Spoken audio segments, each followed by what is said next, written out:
Right, I think we're ready to begin. So exam technique, a really kind of important thing to discuss, especially at this point in the year, as you're probably keen to get on to doing past papers and working through practice. So let's have a little look. So a few things, the aims that we're going to be, aims for today for year 12 are to look at summarizing concepts covered by AQA, EdXL and OCR, and is very much the same content. A lot of the A-levels now, since 2017, it's been kind of a lot more uniform than it has been before. So some key things to consider is that for those sitting exams, we're trying to kind of maximize understanding of exam technique. And yeah, we're going to look at kind of key things in the questions that will be important for you going forwards. So what we're going to cover is interpreting the questions, how to set your answers out to maximize method marks, and also tried and tested exam wisdom. So things we know work, things that can maximize and optimize your answers and the marks you get. We're going to look at identifying which topics appear in which papers for the different boards, because to some extent you can definitely do that. And we're also going to look at the changes that have been made since 2017, because sometimes when we practice older papers, they're actually worth more marks than they would be now. There's content that has changed. It's all been repackaged a bit. So we're really trying to focus on the new style of A-level, the linear courses, and look at these key changes. Content that's been added to the course, we maybe feel like is more likely to appear now. So we want to focus on that in a bit of a different way. So we're really going to focus on exam technique in the next 50 minutes or so. So the newer papers that you're taking, there are more questions that link different topics together. So this has been a real change.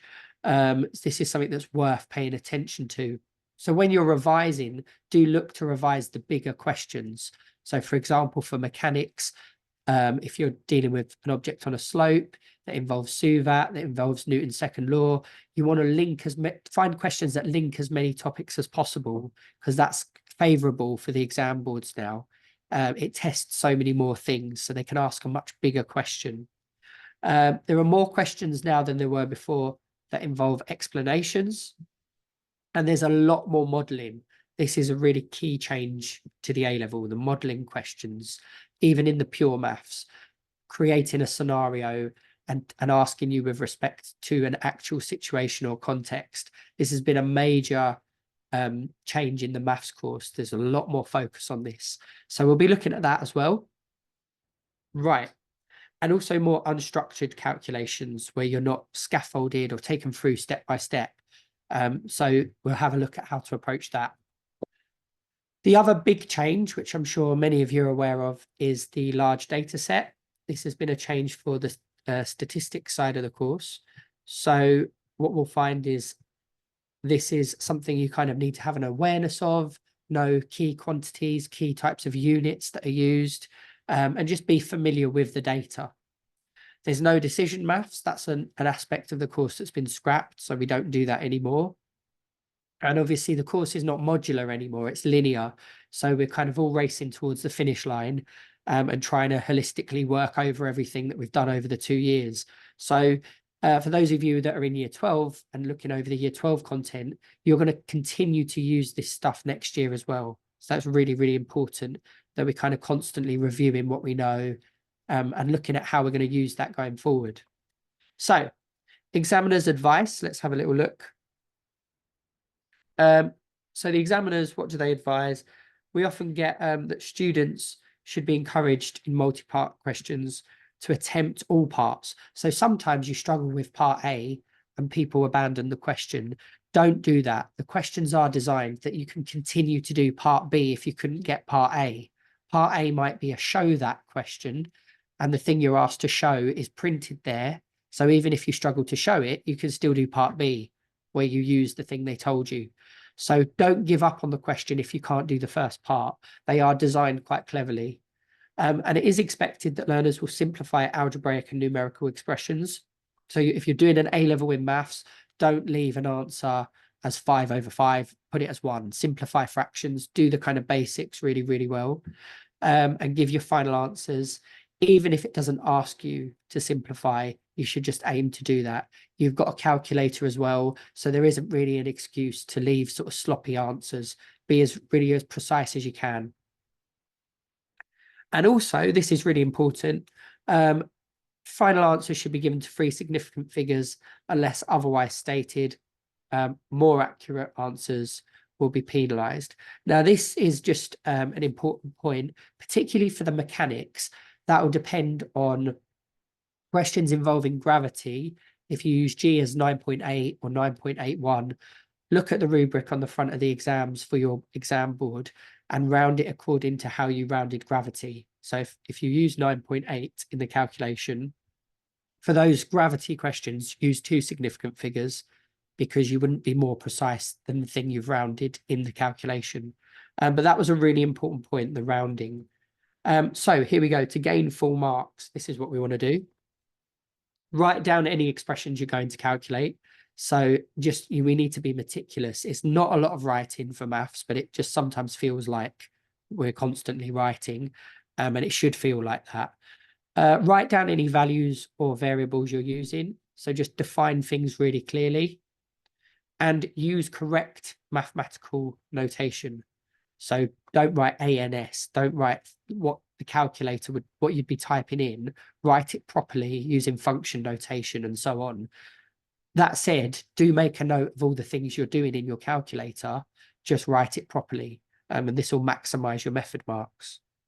Brilliant, right. And so also correct answers without working might not score any marks. If it's a show that question, the whole question is about your method. So just writing a final answer is no good. And that's a big difference from GCSE. You can't just get to the answer and hope that scores you five marks. So it's all about the method now. That's really, really crucial. Right, let's keep going. A few more things and then we'll look at some specific examples. So allowed calculator technology. This was another point from the examiners. The calculators were really well used by some students, but there's a lot of missed opportunities often. So understanding how to use the technology is really important. And there's a big push for this from the government and from the exam boards that you use the tech effectively. So students should feel confident that they'll not be penalised for solving a quadratic using their calculators. Quadratics aren't going to carry many marks. 1 mark for getting the correct answer to a quadratic, because your calculators can do that. So it's not a GCSE anymore. Quadratics are just something you're expected to do. They're not going to carry a lot of marks. Just use your calculator. So that's really, really important. Right. Speaking of the calculators, some key things to talk about with the calculators here. Obviously, there's a variety of different calculators you might be using. There's the Casio ClassWiz, which many students have, but the CG50 is the kind of more powerful one. Do obviously just make sure it's one that's allowed for the exams. Key things is using the answer button. I'm sure we're happy with that, but you can store an answer using that. So things like iterations or where you want to kind of repeatedly use a previous answer, definitely make use of that button. Also, try not to round until the final answer. Just preserve the exactness as long as possible. And actually, most of the time in pure maths, you want to use exact answers. So that's where the calculator can be detrimental. You kind of want to keep things in terms of pi or in terms of √2. And sometimes when it gets a little bit complicated, the calculator will start putting it as a decimal. This is why making a note of what you're doing is important to preserve the exactness. So you need to take care when using the calculator. Also use it to check answers, sense check your answers as well, because we could just kind of miss out on method marks if not. Brilliant. Right, let's keep going. And just to be clear, what we mean with the answer button. So this one down here, it's different on different calculators, but we should have all hopefully made use of that before. Right. So specific skills for pure maths, and then we're going to kind of hone into some of the other parts of the course where the calculators are particularly useful. Solving quadratics. So this is something that the calculators can do now. there is like a polynomial solver on there, and you can literally type the quadratic in and it will give you the roots and the turning points. And I think many of the calculators will do that for cubics and quartics as well. So that saves us a lot of time. Another really, really brilliant aspect of the calculators, a lot of people for some reason don't realize it can do this. They can now differentiate for you at a point. So this is like an amazing change since I did the A level, to have a calculator that will find the derivative of a function and work out the gradient of a point just by you basically typing in the question. So for the Casio class whiz, just to kind of be clear on here, I believe it's the button under the menu setup, which is like an integral button. But if you press shift, then you get the derivative, and you can use the X button next to it to work out, to actually type the function in and then substitute the value you want for X. So just bear in mind for this, it won't differentiate algebraically and give you a general solution or a general answer. It's for finding the gradient at a specific point. So hopefully we're aware it does that, and it will also do bounded integration as well. So this is brilliant that the calculators do this now, and it's allowed in your exam. Sketching a function. So some calculators will do that as well. But certainly the features on there will help you sketch it anyway. So really, really brilliant if we can use the calculator to help us do things like this. That can save us like 15, 20 minutes in an exam. So really useful for that. And as I said, a definite integral where you do bounded integration. So it won't integrate it and put it in with a plus C. It will put the bounds in and it will tell you the area or work out the integral between those bounds. And also for solving exponential and logarithmic equations, the calculator is brilliant for this. So we'll be using this again in pure and maybe even in mechanics as well.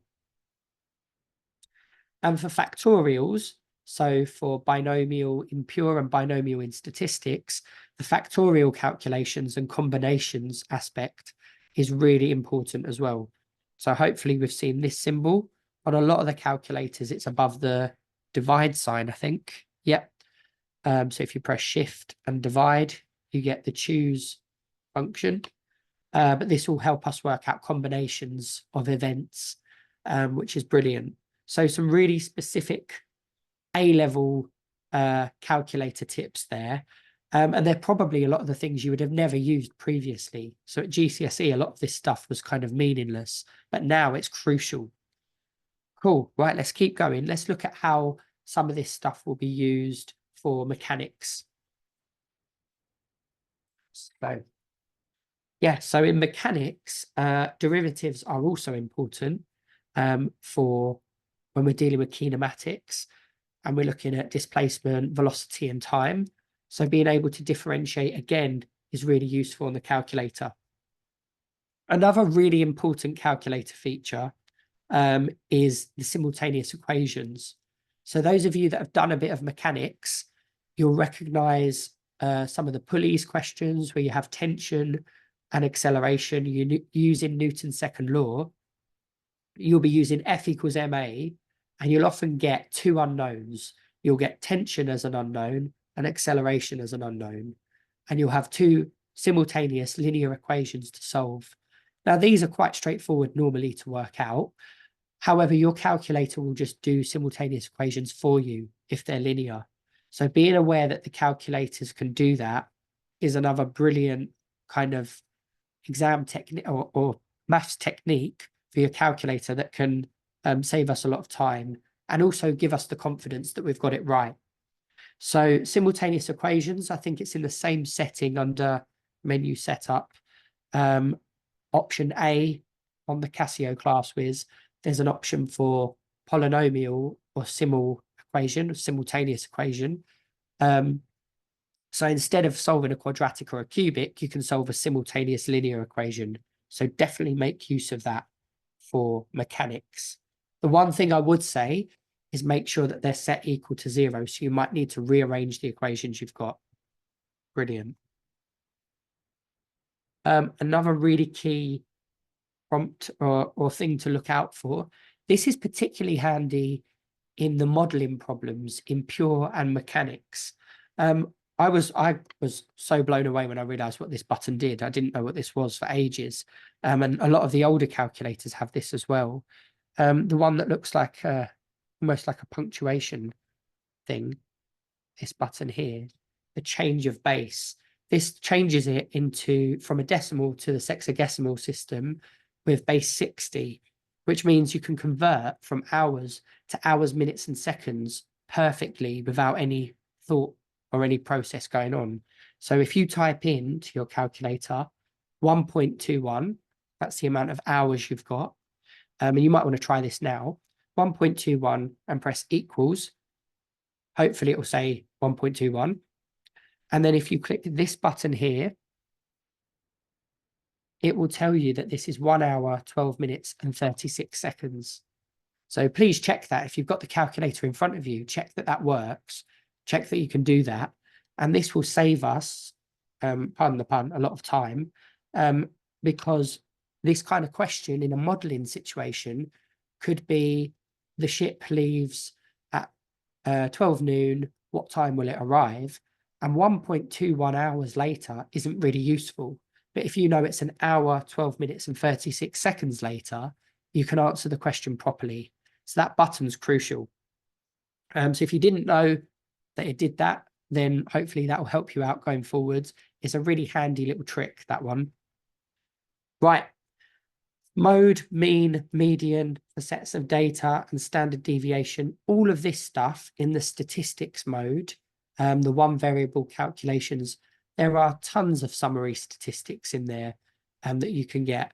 So that's really handy, particularly for the year 12 part of the stats course, all the interpolation stuff, all the measures of location and spread, mean, median, mode, range, interquartile range is all listed in your calculator, and all you have to do is type the data in. So this is a brilliant tool, as well as, of course, binomial probabilities, the binomial distribution.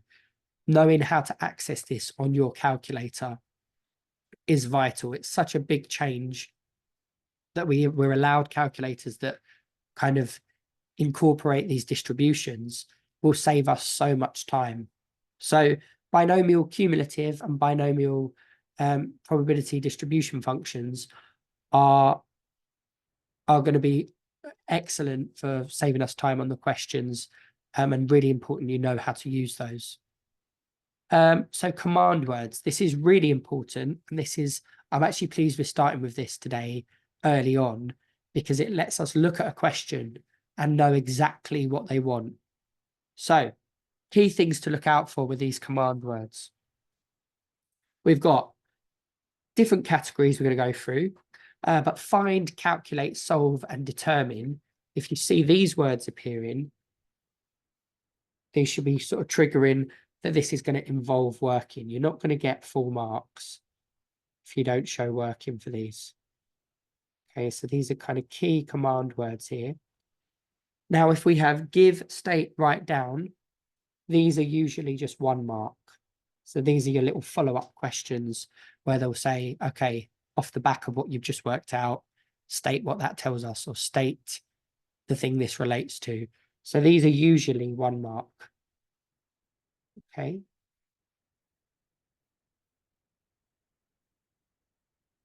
Few more words here. Prove and show that. Some of us have come across this already. We see this in trigonometry. We see this anytime we have identities in some of the algebra. These are really key. These are all about method. So the answer is often there, and we've got to work towards it. So it's often about working from the left-hand side to the right, or vice versa, not using a meet in the middle approach. So we want to show clear, meticulous working, because that is all method. Plot, sketch, and draw. These are interesting, and we're going to look at these in a second. At GCSE, you only really had questions that involved plot using a table of values, dot to dot, correct shape. That's all we want. At A level, it's a lot more common to be asked to sketch And people misinterpret that as if you can get away with being a little bit more sloppy. It doesn't have to be as accurate. That's not correct. Sketching means we need to be more clear on what the shape's doing, key features of the graphs. It's kind of to show a general understanding. So we're going to look at that a little bit more carefully in a minute. And then finally, we've got these kind of questions. Explain why, justify, give a reason for, comment on. This is very common for modeling questions and also in the mechanics and applied side of the course to check that you understand the maths in an actual context. So not that we're just answering it robotically, a way that we can actually share our answers with people so that they understand what we've done as well. Okay, so we're going to really focus on these key command words now, and hopefully this is useful. I know for me, this would have really helped with revision, knowing what the question was expecting of me and how much time I should give the question as well. So let's look at the show that ones. Answers should be sufficiently detailed and follow. So every step, don't miss something out thinking that the examiner will know what you've done. Almost you're showing it as if you're teaching someone what the steps are. And a formal proof needs to actually be completely, really meticulous. So you clearly define the variables and also try not to write in one line going across the page, this equals this, because it's really hard to follow. Drop a line down, you get plenty of paper in the exams. So write what you're starting with. Next line, what's it equivalent to? Drop down a line, and then it should be a really clear, formal mathematical proof. Any implications? This tells me this. Next line, what do I know? So just set that out really, really clearly. If you handed it to your friend and said, does that make sense? And you think that they'll be just looking at it blankly, it's no good. It needs to be really clear. And then a concise conclusion, bit of a tongue twister there. If you can make sure as well, there's no problem with really explicitly stating the obvious at the end. This has shown what I've been asked. Okay, so there's a question here. ABC is a right angle triangle. D is a point on the hypotenuse such that AD equals AB. The area is equal to half of triangle ABC. Show that tan A equals 2 sine A. So this is a show that. So we'll have a little look at what would be expected for this question. And notice this one was 4 marks. So the aim is a well-constructed mathematical argument that simplifies to the correct thing. So we had A here, and often a show that or some sort of proof, it might involve a diagram, it might involve a drawing of some sort. And just the subtle maths notations to show they're equal can be really, really useful. And so this is the angle A. Right.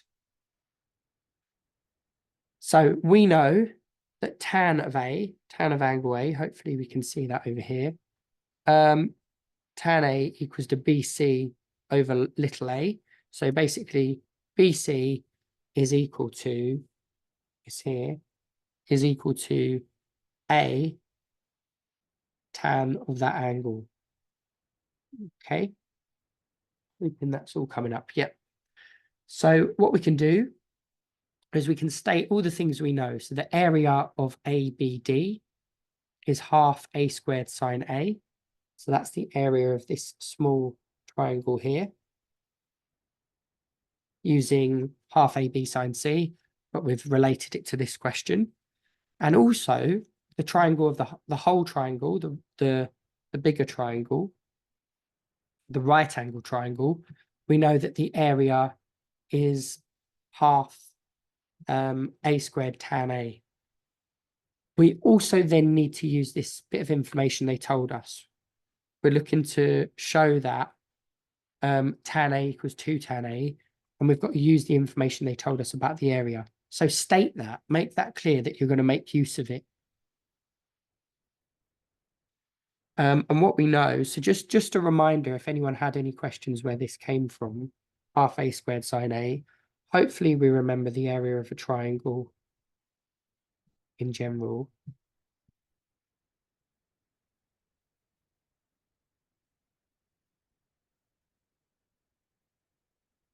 That's what we've used here, just to be clear.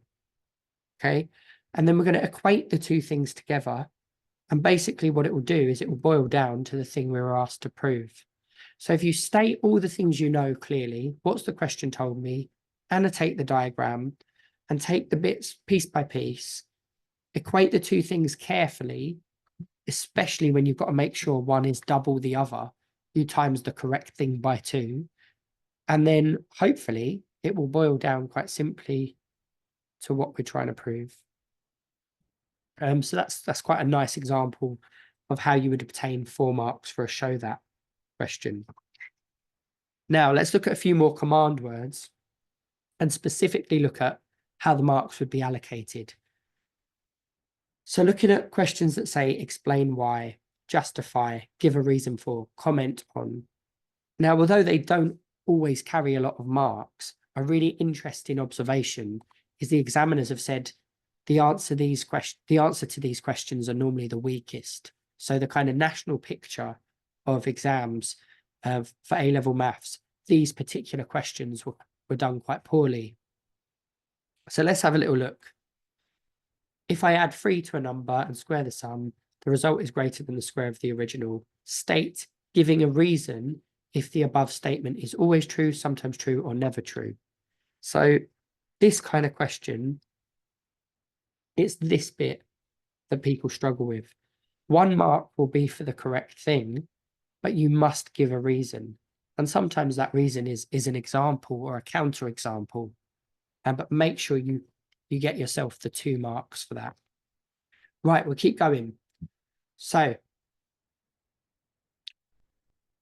if it was not always true with a reason, and sometimes true with a reason, and you can do this kind of with a numerical approach, the 2 marks will be for showing. So do an example and state the correct answer.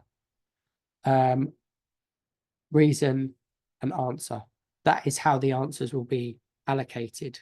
So there are a couple of ways to approach that. You could do it algebraically and conclude, or you could actually use a number and conclude, but you must do the actual method. You must use an example. Right, let's look at this. This is, like I said, a really big difference from GCSE. So the difference between plot and sketching graphs. So sketching and drawing graphs now at A-level is really understanding what the graph is doing. So if it's a cubic function, the shape of it, how does it look, key features, turning points, points of inflection. If it's a graph with asymptotes, any extreme behaviors on the graph, that's what the examiner wants to see, that you understand where that's happening and the shape and basically the big picture. Plotting a graph is accurately doing a table of values and almost robotically joining it up so that it looks accurate. Okay, so there's kind of 2 different skills really here. But plotting is the skill we're more familiar with.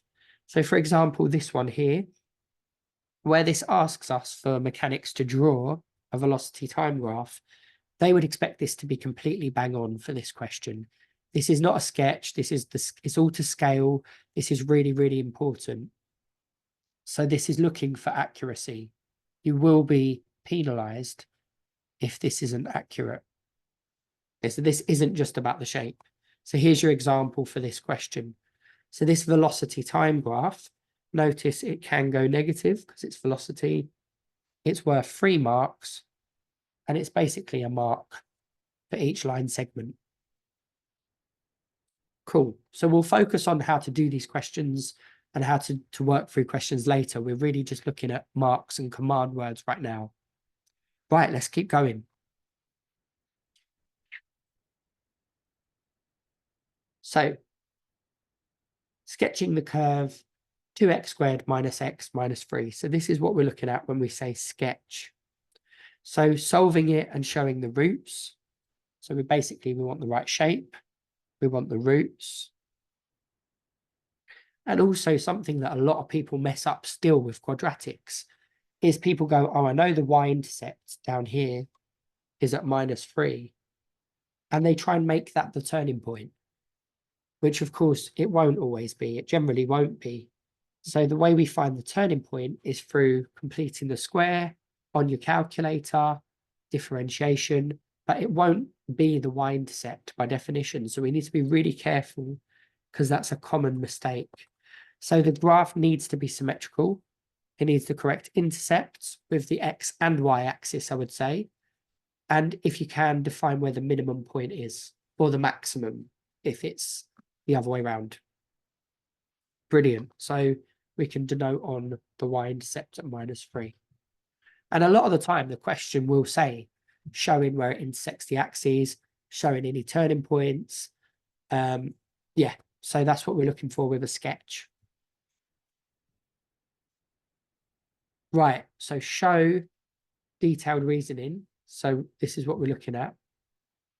And something we notice is that another thing the examiners have pointed out is for these kind of questions, you need to assume the examiner doesn't know anything. So again, get in the mindset of you're explaining this to a family member or a friend, and are they going to understand everything you've done if there was no kind of previous knowledge? So you need to make these really, really clear. And then this question, so this one, solving a trig equation, let's have a little look at how the marks will be spread out. There's the 5 marks, the correct domain, and we're going to need to use some identities as well. So we're trying to show that these two things are equal. So let's look at what we know.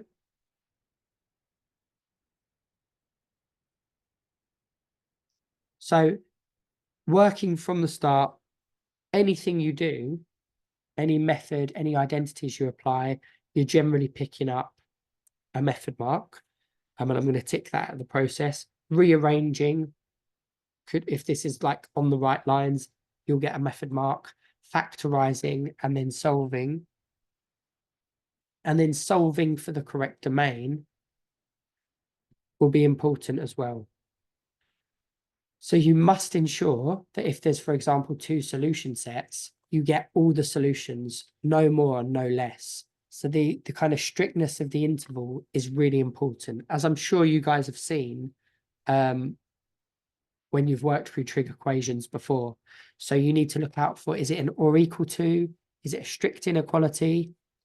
Are there 2 potential solution sets? And have I collected all the answers?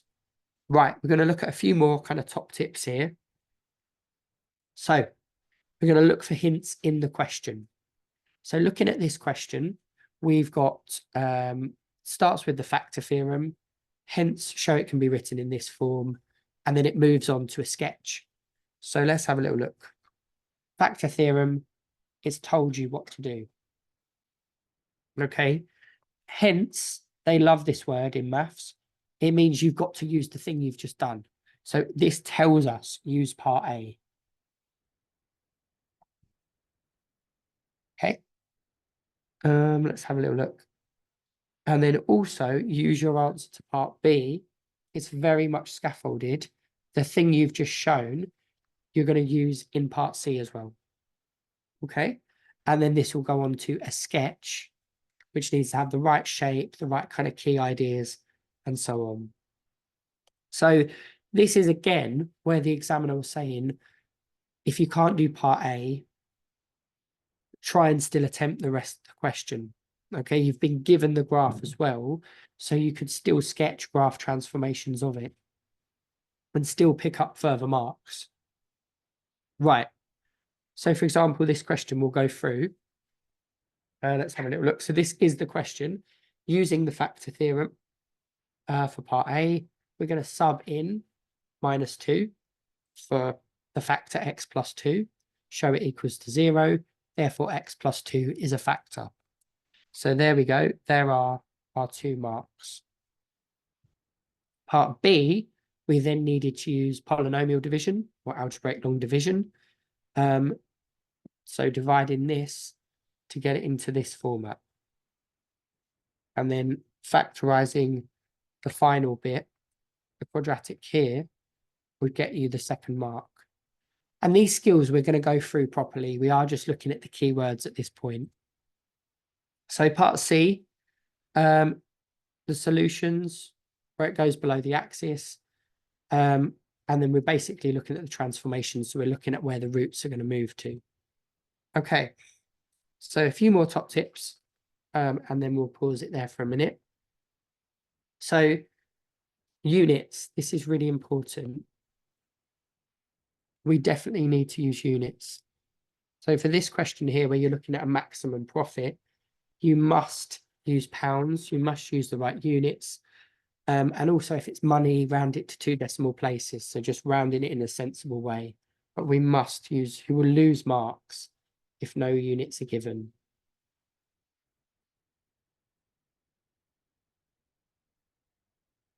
Okay, 1 second.